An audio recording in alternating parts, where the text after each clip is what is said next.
I think if you are getting into a small business or a startup, starting your own startup, you need to master the power of focusing. I really think that if you are truly focusing, then you're not going to end up spreading yourself too thin. And instead, you're going to be able to see everything a little bit more crystal clear on what you need to actually double down on and prioritize. And also, if you're focusing, you're able to actually see where you need help. I think that goes down to focus on what you need to and seek out the right partnerships to fill in the gaps that you can't do. Bring in expertise that you don't know. So that's hands down. Learn to focus and always stay focused.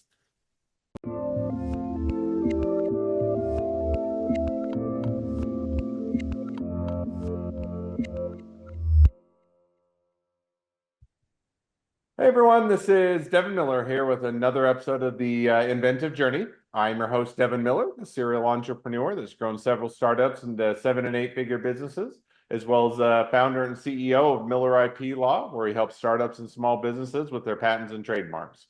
You ever need help with yours, just go to strategymeeting.com, grab some time with us to chat, and we're always here to help. Now, today we've got another great guest on the podcast, Nicholas Sharp. And Nicholas started his journey after high school, joining the Air Force and being a Korean linguist. And then 9/11 came around and ended up parting ways with the military. And then got into cosmetic retail sales for a while. And I think at some point did hair and makeup for it was either shows or commercials or whatnot. And Nick can share a little bit more about that. Learned how to network with the people in LA. And then work slowed down around 2008, so decided to move to DC and did some retail shopping for others. Went back to college and got a computer science degree, and then went to San Francisco doing iOS engineering. Missed the aspect of talking with people during the job, so moved over into recruiting for startups.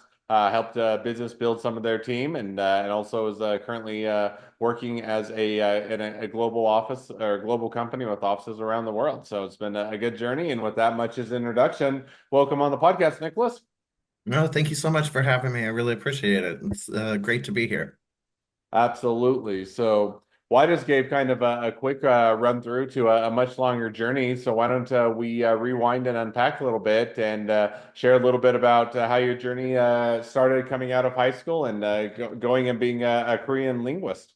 Yeah, no, I appreciate it. So I think it's important to kind of start off from high school. I don't know if your high school had a senior quote in the yearbook, but I distinctly remember mine. Our school had it, and I found it from a Condé Nast magazine. And my senior quote was, "It's your life, fill it up." And so I would like to say that I've stayed pretty true to that, and hope to remain true, continuing. But yeah, right after high school, I joined the Air Force, went to language school out in Monterey. It was grew up in Northern Virginia, so it was quite a change. One of the best experiences I've ever had in my life. Met amazing people, but that was also under don't ask, don't tell policy. So eventually parted ways. I did right after that. I didn't really know what to do. I did a handful of odd jobs, worked construction for a little bit, dishwasher. I've worked as a server at restaurants numerous times, but I found myself all of a sudden working in cosmetics. I never thought that I would actually do cosmetics, like military to here. And so my first job was at Lancome, worked for them for a little bit. Will never forget the very first makeup application I did. Did not know what I was doing, but had art experience and tried to utilize that. But managed to, and also spent several years working at cosmetic companies. I've worked for Trish McEvoy, as I said, Lancome, YSL, Dior, MAC. A few of those jobs brought me out to San Diego, and that's eventually where I started dabbling in production and started working. There's a vegan shoe company called Macbeth Shoe. The lead singer from Blink-182 owns it. And so I started working in those commercials there. And then he had another band, Angels and Airwaves, was doing makeup for those music videos as well. And that eventually I moved to LA. We were working a lot with Metal Blade Records, so a lot of music I was unfamiliar with. But even got to do commercials for Court TV, and even a Disney music video for a group called Small Change. So it was crazy. It was a lot of fun. But as you said, learned to network in LA, working in production and in Hollywood, hands down, if you did not network and go out, you were not going to have a job or eat. So I needed to eat. I like to eat and pay my bills. So was out a lot. I'm an introvert by nature, but learned to be an extrovert doing that. But housing prices happened. There were no jobs. So pivoted into personal shopping, which was super interesting. Worked for some pretty high-end clients, and I'm just didn't curious, just how did you say kind of so nonchalantly, but how do you pivot into personal shopping? I mean, the only thing I know about personal shopping is what I see on the TV or in the movies, which is, someone hires you to go do their shopping, but is it something where there's job listings where people put it out there, or is it people in your network that are no. wanting that assistance, or kind of how do you make that pivot into the personal shopping? So for me, it was interesting. It turned out to be, I moved back to DC, was working in retail, and but I was working in the couture section of a Saks Fifth Avenue, and I will never forget my very first lady that came in, and she's the one who turned me into a personal shopper. But she's from the Corcoran family, not Barbara Corcoran, but more like DC historic Corcoran art, a very well-to-do lady, and she wanted a dress for an event, but she didn't want to show her upper arms, and I found her a perfect dress. I went to alterations. I had them make her sleeves, but I dropped it off at her house, and she instantly started introducing me to her network, which were her neighbors who lived in the Ritz. So they were pretty well-to-do people, and just, hey, this person's looking for they need a shopper. They need some clothes, and I turned it into, hey, let me redo your whole wardrobe. And that, start to build that trust. And then it turns into, hey, my husband's birthday is this day. My daughter's birthday is this day. I have these events throughout the year. And a lot of these people have their itinerary set, and they have very specific looks and rules and guidelines you have to adhere to. So it turns into an everyday, all day long job. When you have my turning point for what made me go back to school and get a computer science degree was a call at 7 a.m. on a Saturday morning that by 3 o'clock they needed a red dress, and it wasn't in season even. How am I doing this in the so yeah, that's kind of my journey in personal shopping. It was a lot of fun. Learned a lot of lessons about customer service, personalization, and really taking it to everything I do, try to do a white glove kind of approach. No, makes sense. Sounds like it was a fun and interesting aspect of the journey. So now you go out, you do the personal shopping for a while. You say, okay, had the red dress experience, and you decide to go back. Now, how did you decide to go into because I think it was iOS engineering or software engineering. How did you kind of decide to go in that direction, or what made you decide to shift gears and do that? So, when I wanted to change and pivot, at that point, I feel like I had already exhausted most things that I knew I could do. And so I just went to go back to school. And originally I was going back to school just to do networking. I'm like, I want to be in technology in some aspect. I know it's growing. And I got into networking classes, and I was like, this is okay. And then I took my first coding class. And that logic from the get-go is like, I really like this. This is awesome. So I was fortunate enough at that point to be able to take a part-time job and really focus on school. So I got through it in 3 years. Didn't know what I was going to do quite after that, was not fully prepared for the software engineering job market, but applied for a lot of jobs, did a quick like contract job as a helping somebody with WordPress website, these odds and ends, but ended up getting a job with a company that trained me on how to be an iOS engineer, Swift specifically, and they sent you out to these jobs. So I went to Atlanta, which was great. Hands down, one of my favorite cities in the country. I got to spend 4 months there, just learning the ins and outs of Swift and iOS engineering. And eventually, I interviewed at a company called Nobler. They're an early stage car insurance app, and prepared as much as I could for the interview. But really, I met the CTO, and it was a one interview and hired. And so that took me out to the Bay Area, and I've been here for over 5 years now. Oh, that's awesome. So now, or kind of one thing, so you got out to the Bay Area, kind of, shifted gears and evolved along that avenue that you'd mentioned. Now, I think if I remember kind of our call a little, or our chat a little bit before the podcast, or before the episode, is that, as you're doing some of the engineering, or if I recall, you were kind of missing that human interaction, or, kind Yeah. of the ability to connect with other individuals, which is, something that probably is what appeals to, a subset of engineers. And I make fun of it because I have the undergraduate as electrical engineering, but know a lot of engineers, which is, there is oftentimes a lower degree of, interpersonal skills, which may work well for some, some people in that subset, maybe not as much for others. And sounds like you kind of got to the point where you're looking to have a little bit more of, that networking aspect or human engagement, and so you shifted over to a bit more of doing the recruiting side of things. Is that right? Yeah, so it was really interesting. I got into the job, and really I realized three things when I got into that job. One, I did not like Swift at all. College loved JavaScript, Java, even C++ better than Swift.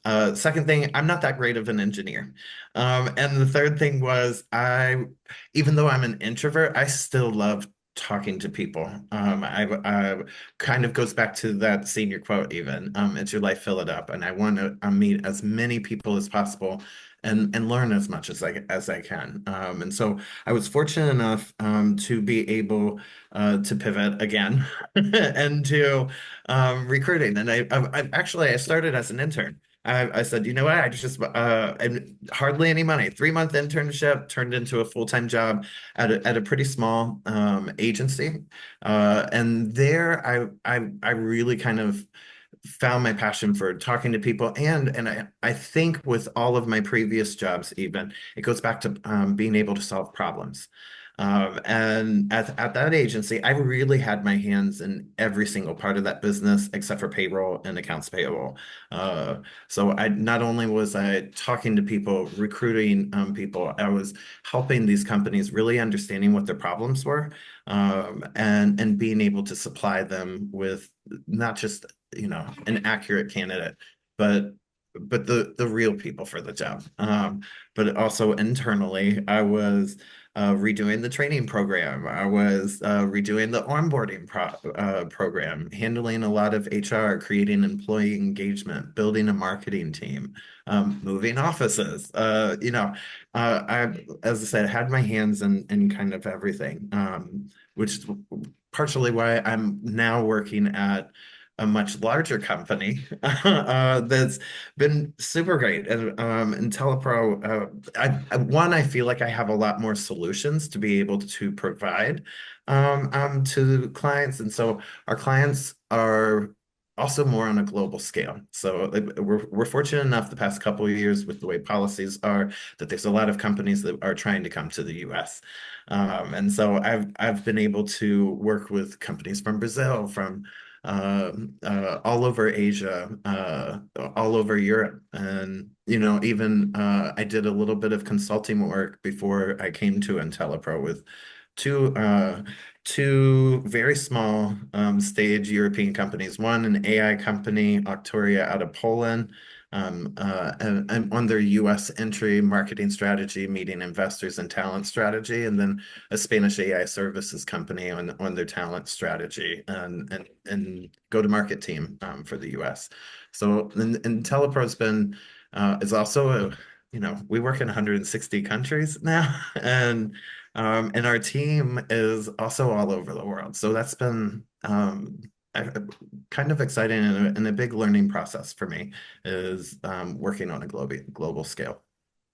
No, that's awesome. Sounds like a fun direction to be headed in, a good opportunity. And so kind of with that, kind of to follow up, if you're to look out kind of now the next 6 to 12 months, kind of where do you see things headed? Is it, continuing to kind of expand and grow where you're at? Is it, on to the next evolution of the journey or somewhere in between, but maybe kind of looking out over the next 6 to 12 months, where do you see things headed? I think I'm really settled in right now. I'm really enjoying the work that I'm doing. I'm enjoying the team, and I'm really enjoying being able to solve a lot more problems. And that's where I think I get most of my excitement. And it almost goes back to breaking down in computer science, your logic. And let's be able to assess what the problem, what is the outcome, and what are all the steps that we need to get there.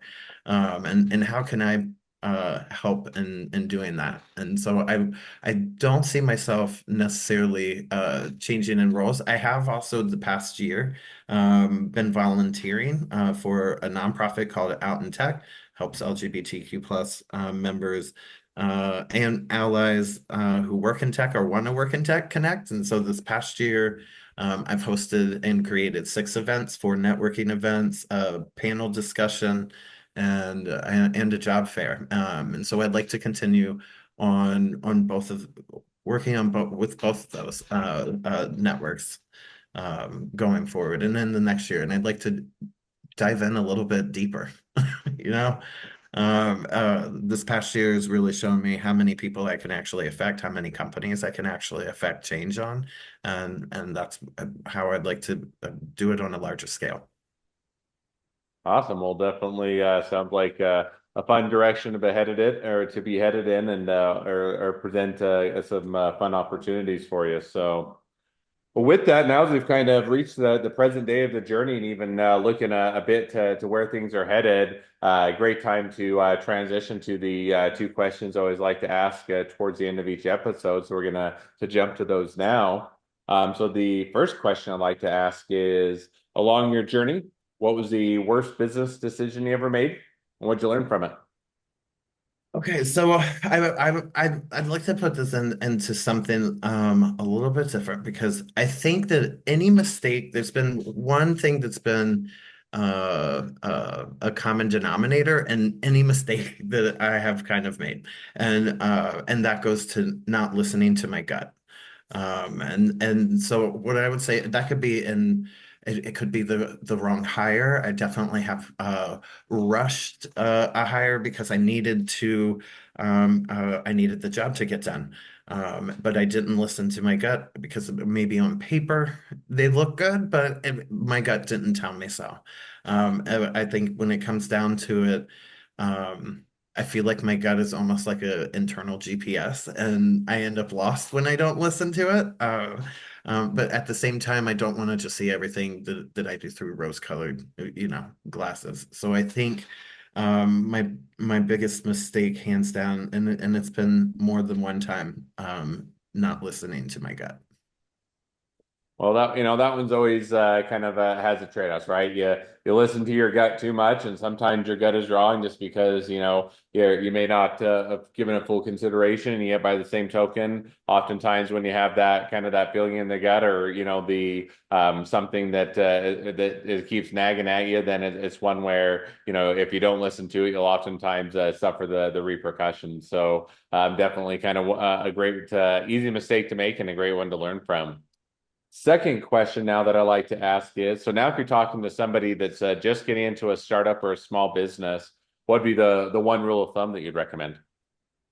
So hands down, I think if you are getting into a small business or a startup, starting your own startup, you need to master the power of focusing. I really think that if you are truly focusing, then you're not going to end up spreading yourself too thin. And instead, you're going to be able to see everything a little bit more crystal clear on what you need to actually double down on and prioritize.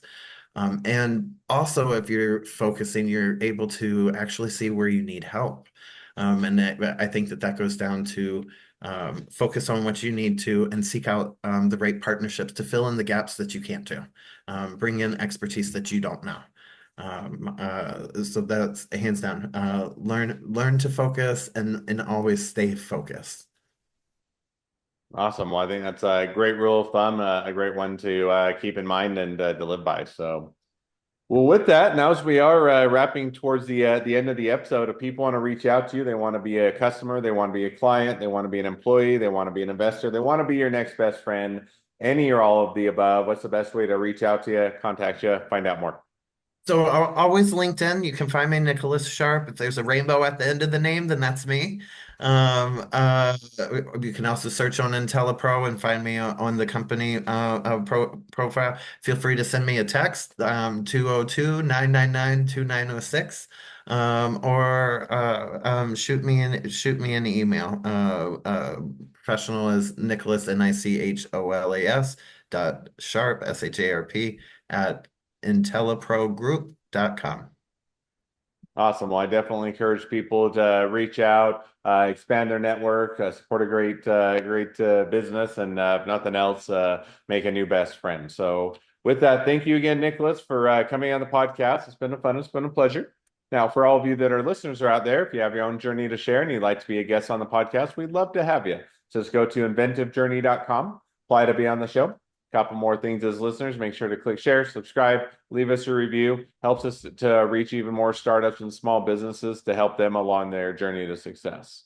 And along that journey, if you ever need help with patents or trademarks or anything else with your startup or your small business, just go to strategymeeting.com, grab some time with us to chat, and we are always here to help. Well, thank you again, Nicholas, for sharing your journey, and wish the next leg of your journey even better than the last. Awesome. Thank you so much. Really, really happy to be here and appreciate everything.